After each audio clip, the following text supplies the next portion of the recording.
Hey guys, this is Nadine, Realtor ATX, bringing you a lot of information about buying homes or investment property. Let's do this.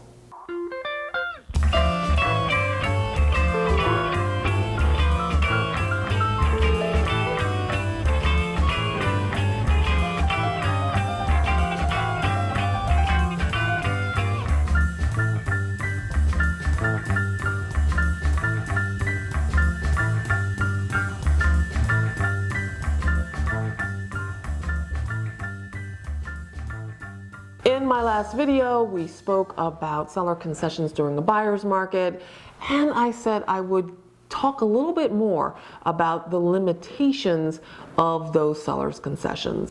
Let's first talk about conventional loans.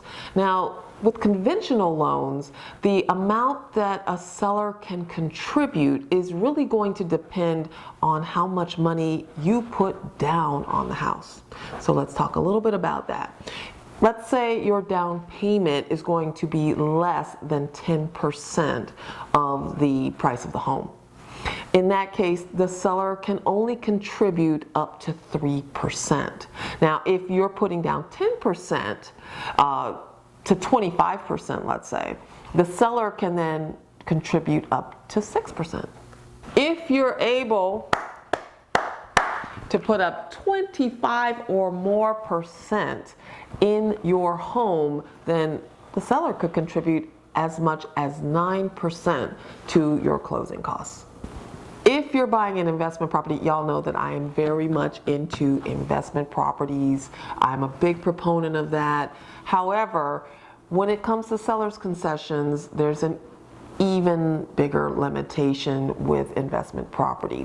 Now, you are putting down a lot of money, usually 20% or more, but nevertheless, the total contribution for the seller is going to be limited to 2%. Dang. If you're using an FHA loan, then the seller's contribution is limited to 6%, which isn't bad. That money that they're contributing to your closing costs can go to pretty much anything involved with closing, including like appraisal fees and other expenses. If you're using a VA loan, then the seller's contribution is limited to 4%. That money can go to judgments and debts and the VA funding fee. Hit me up in the comments with questions, guys. Some of those questions may become episodes. Subscribe and never miss out on key information for your investment future. Remember, financial freedom is accessible. Let's get there together. Nadine, Realtor ATX, out.